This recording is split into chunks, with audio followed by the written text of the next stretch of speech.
Staff Sergeant Victor Okafor had seen 100 of these ceremonies, maybe more. Induction a day at Fort Ardeen always smelled the same: floor wax, pressed wool, the faint metallic bite of a room full of nervous young men trying to hold still. He stood along the east wall, clipboard in hand, watching the new company file into the hall and not expecting much. The boy in the third row caught his eye for the wrong reason. Private Eli Carr stood at attention like the rest of them, chin level, eyes forward, hands flat at his sides. He was 19, maybe 20, slender in a way that made the uniform look slightly borrowed. What caught Okafor's attention was not the boy himself, but the empty seat beside him. A folding chair, white ribbon tied to the back, a framed photograph resting against the seat. Protocol for a next of kin who could not attend. A dead parent, Okafor guessed, or a spouse deployed somewhere. He had seen that before, too. What he hadn't seen was the boy's file. He would learn later he should have read it. Colonel Grant Aldous stood at the front of the hall, barrel-chested, career-polished, the kind of officer who entered rooms as though expecting them to be photographed. He ran induction ceremonies the way he ran everything. Clean lines, no warmth, maximum efficiency. He moved along the front row with the crisp economy of a man who had places to be, asking the standard questions: name, hometown, reason for service. Most recruits answered in short sentences. Aldous nodded, moved on. He reached Eli Carr and paused. Not because the boy had done anything wrong. He hadn't. He stood as still as any of them, eyes set exactly where they were supposed to be. But Aldous read something in the set of his jaw. Too young, too lean, a civilian haircut not yet fully grown out, and the colonel's voice took on. The edge it sometimes did. Okafor had watched him use that edge before. It was not cruelty, not exactly. It was the practiced pressure of a man who believed that doubt applied early saved everyone trouble later. Some boys buckled. Some boys pushed back in a way that told you something. Aldous was looking for the tell. "Carr," he said. "What brings you here, son?" "Service, sir. Service." Aldous repeated the word the way a man turns a coin over to check if it's real. "You sure you're ready for that? This isn't a summer program." The boy didn't flinch. "Yes, sir." Aldous held the pause a beat longer than necessary, then moved on. It wasn't brutal. It wasn't even dramatic. It was the small, unremarkable weight of a senior man's doubt pressing down on a junior man's chest in front of 300 witnesses, and most of those witnesses didn't think twice about it. Okafor thought about it. He'd been watching that kind of thing long enough to name it. He looked at the empty chair with the white ribbon. He looked at the boy. He kept his thoughts to himself. The induction ran another 40 minutes. Oaths, acknowledgments, the battalion commander's standard address. Colonel Aldous took his seat at the front. Chaplain Raymond Hess stepped to the podium for the closing remarks, which was standard. But then he paused and looked at his notes in a way that was not standard, and Okafor felt the room's rhythm shift. "Before we close," Hess said, "I've been asked to honor a request from one of our inductees." The chaplain looked up. He found the boy in the third row. "Private Carr, your request has been approved." The boy nodded once, said nothing. Hess reached into the inside pocket of his jacket and produced a phone. Not a prop, just a phone. The screen cracked at one corner. He set it on the podium and connected the cable to the hall's audio system. A few officers along the front row exchanged glances. Colonel Aldous tilted his chin slightly in the direction of an aide, a small gesture that said, "What is this?" No one answered him. Hess said 3 months ago, Master Sergeant Dana Carr was killed in action at Forward Operating Base Halden. She was the private's mother.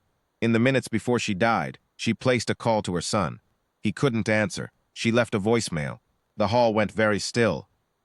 "With authorization from her commanding officer, we're going to let her speak." Okafor would remember, later, the exact quality of the silence in the room at that moment.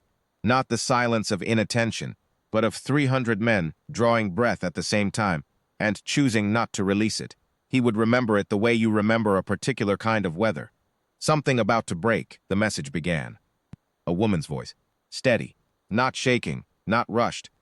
Just measured in the way of someone who has learned to keep their voice level when everything around them isn't.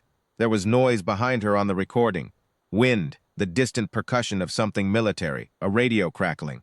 She had been somewhere loud. She had found the quiet inside herself anyway. "Hey, baby." The words landed in the hall like something physical. "I know you're in training. I know you won't pick up. I'm going to talk fast because I've got about 2 minutes before I have to get back to it."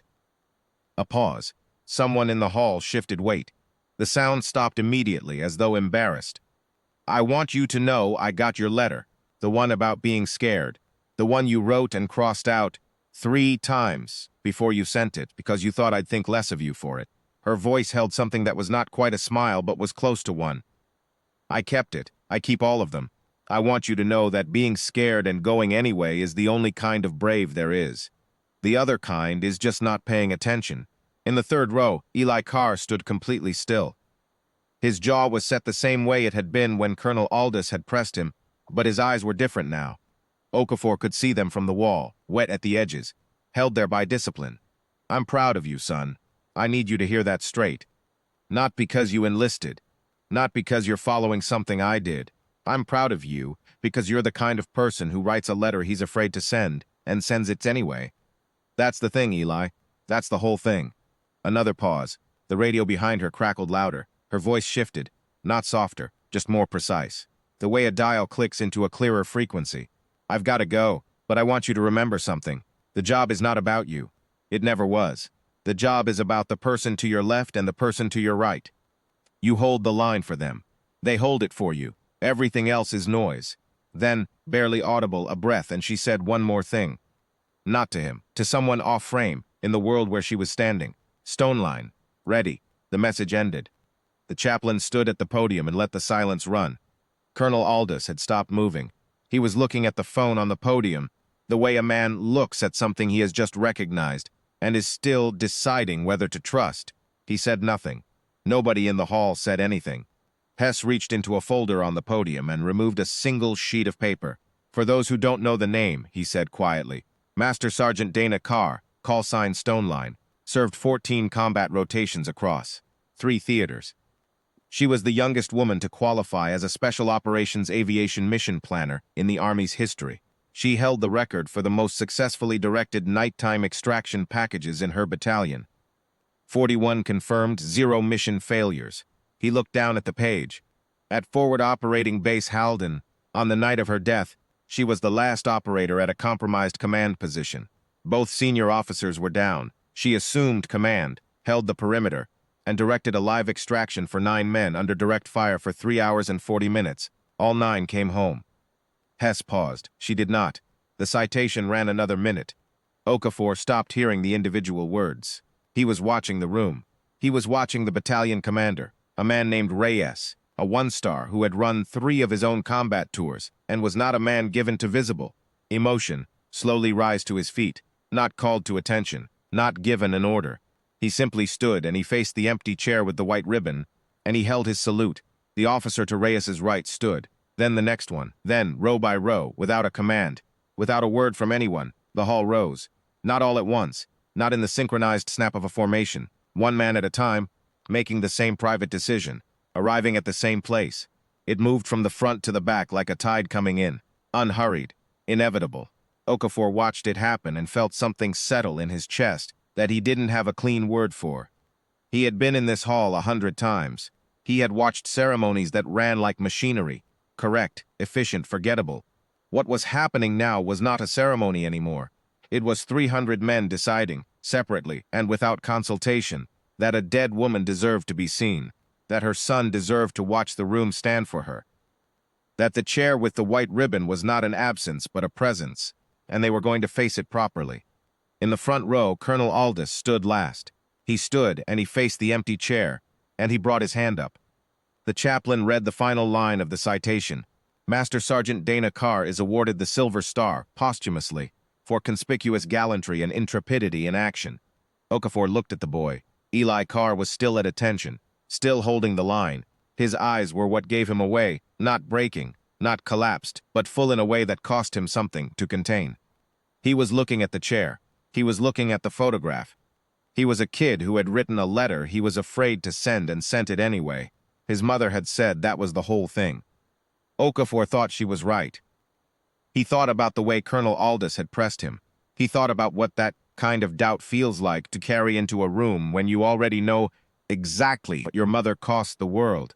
He thought about the particular silence the boy had kept, not resentment, not performance, just the held patience of someone who has been carrying something heavy, long enough to know how to carry it quietly.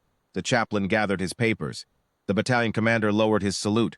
The hall slowly came back to itself, but not all the way. Something had shifted in the room's bones, and everyone could feel it, and nobody mentioned it. And that was exactly right. When the formation broke, Okafor crossed the floor. He did not plan what he was going to say. He was not a man who planned those things. He stopped in front of the boy, and Eli Carr looked at him with the careful attention of someone who has learned to wait and see what a senior man intends before he responds. Okafor said, "Your mother. She was SOAMP qualified, 14 rotations, 41 extractions, 0 failures." The boy nodded. "Yes, Sergeant. You knew all of that." "Yes, Sergeant. And you showed up anyway. Stood there and let the colonel make his assessment."